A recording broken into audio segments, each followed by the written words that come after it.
We're talking here about the situation of Ukraine. Let's dive into it. First off, Trump is taking his own approach to foreign policy. And one thing that I think we should all keep in mind, whether it's talking about Gaza or Ukraine or anything else, is he has gotten better results. And I'm talking about his first term.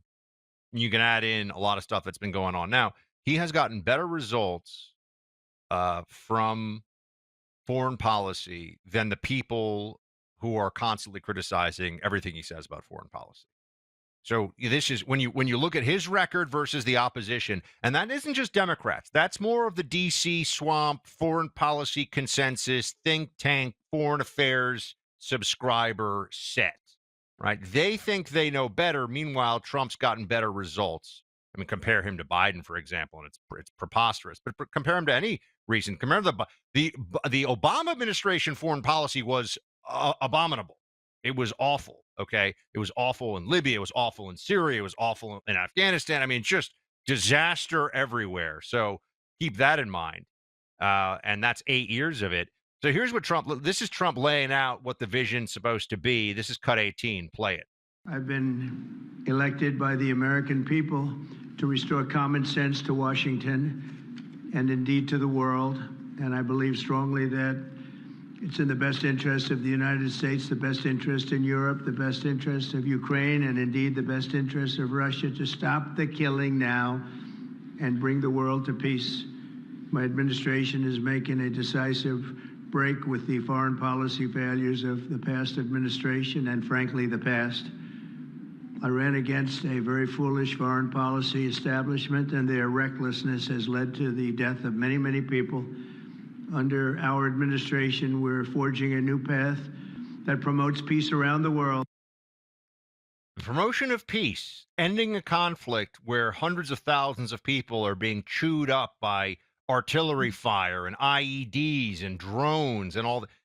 And people want to undermine him in this. Well, why isn't everyone, at least right now, Clay, rooting for success here? I'm even seeing some Republicans saying that he's selling out Ukraine because the meat grinder should continue forever. I don't think people understand how negotiation works still with Trump. He comes out and he is sometimes outrageous, outlandish in his proposals and his public commentaries. And it creates a jumble of uncertainty.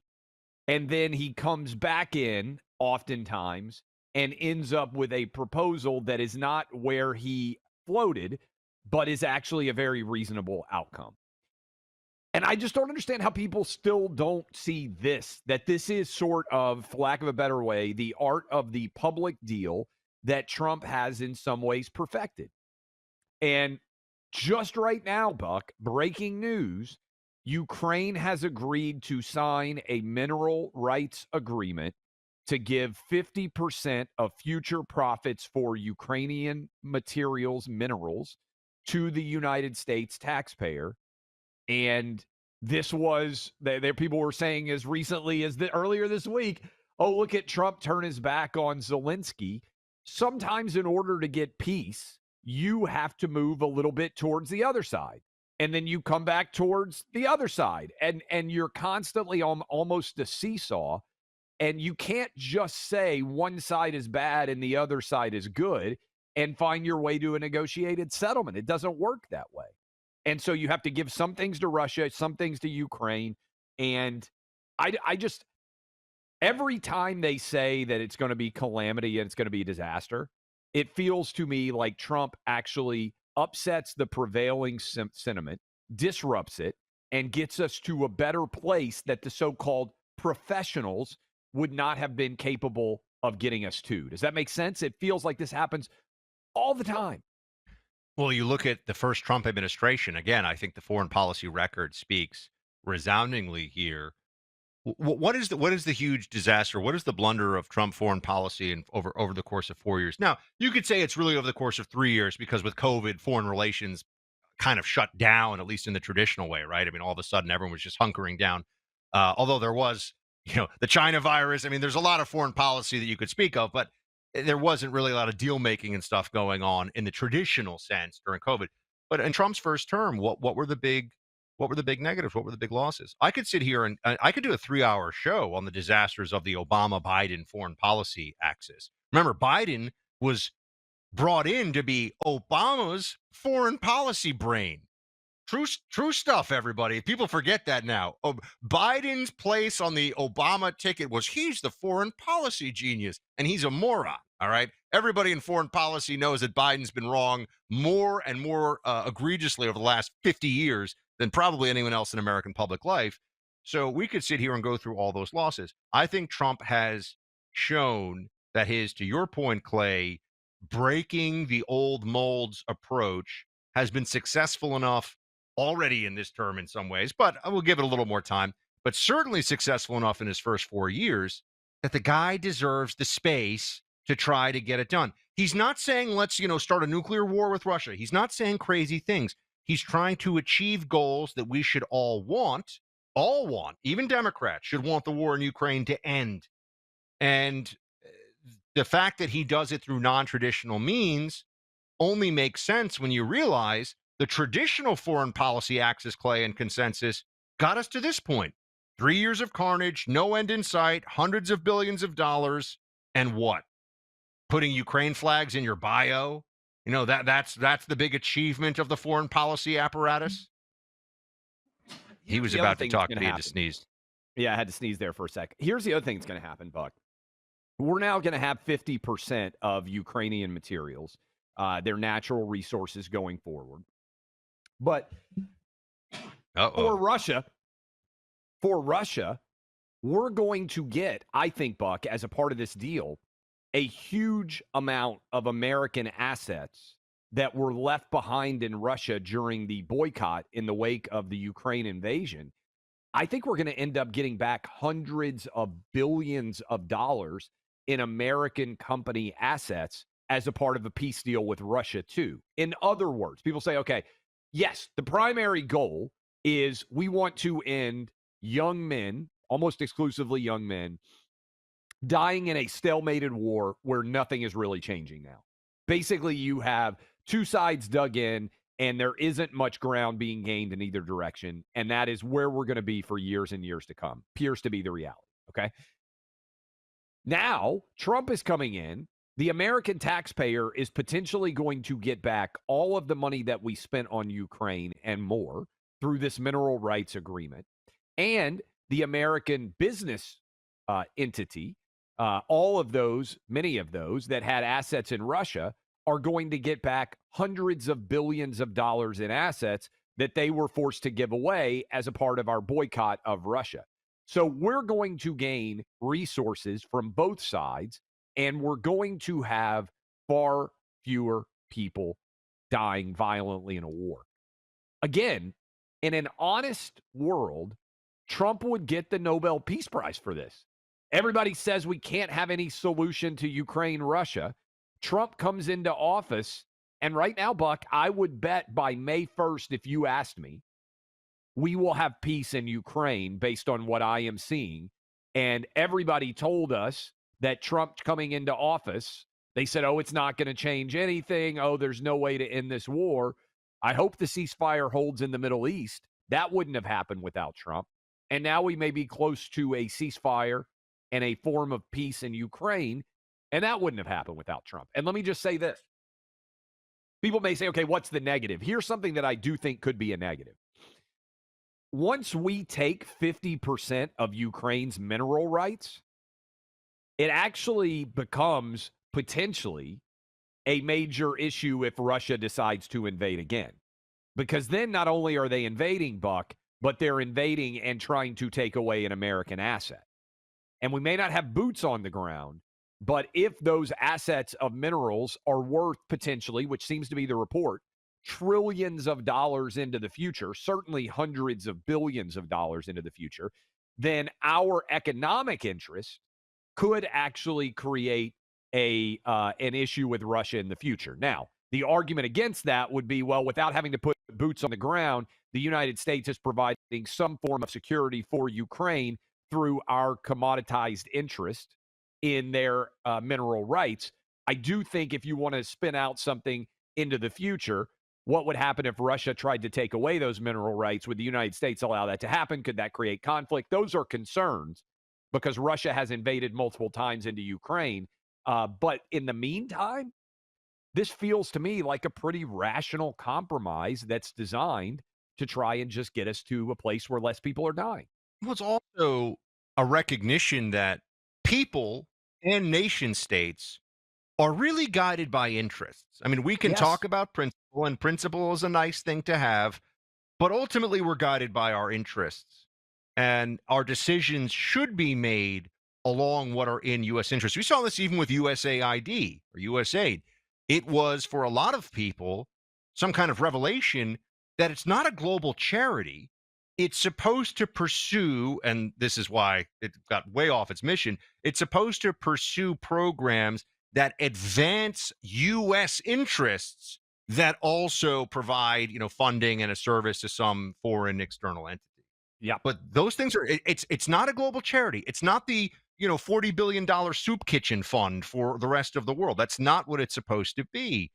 And for foreign policy to be run along interests instead of ephemeral and vague. I mean, I think ephemeral and vague principle in the context of war and peace gets you to endless war. Oh, we can't stop this because if we do, then the terrorists have won or whatever. Then Putin, the evil guy, has won. Well, what will get us to an end in this conflict?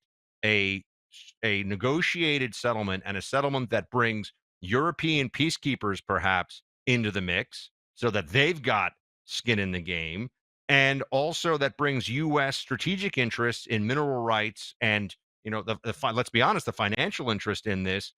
I think this is the way that we actually should run our foreign policy, which is to say, yeah, we're getting something out of this, and if Russia wants to cause problems, they're causing problems for us. They're not just making us sad because they're being mean to somebody that's not us. We also get many of the benefits that Ukraine wanted from NATO without the guarantee that we're going to go to war with Russia.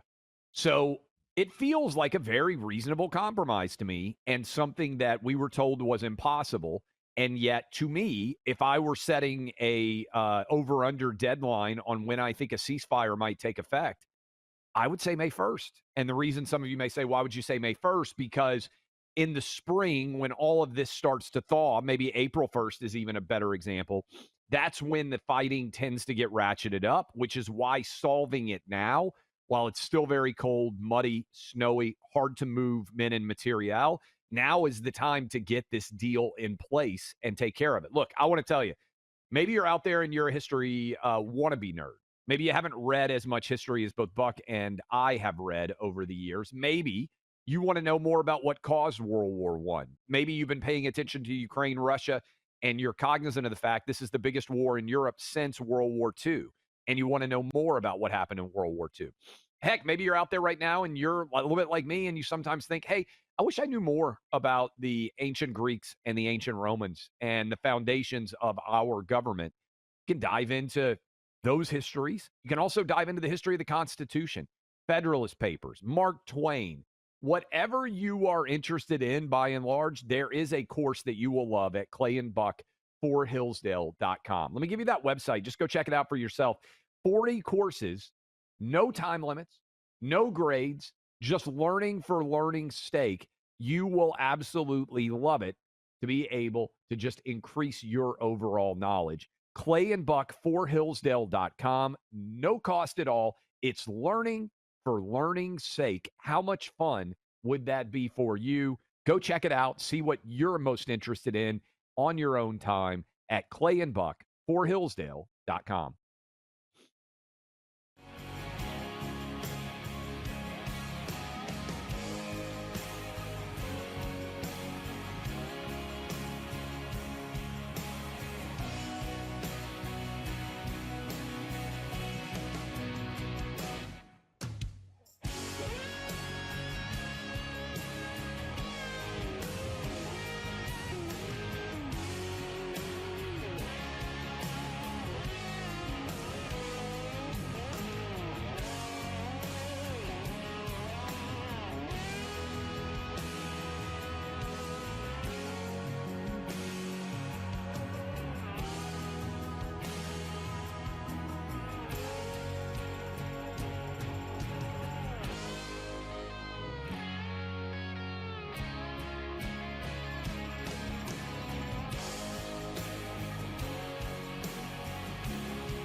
Welcome back in, Clay Travis, Buck Sexton Show, closing up shop here with all of you as we've been tracking a lot of different moving parts. Let me give you a positive story here, Buck.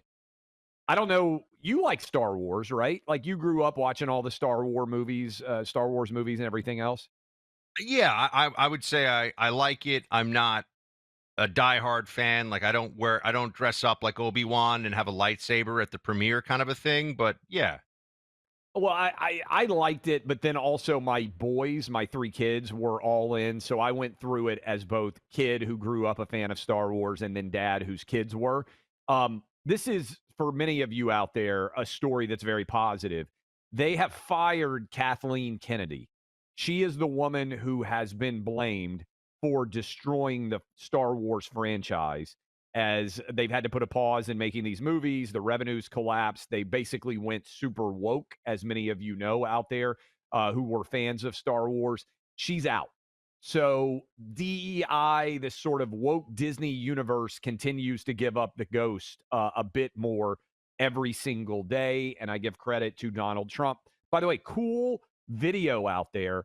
They opened back up the White House for tours. I didn't know that it had been closed for years. First group walking through, Donald Trump surprised them.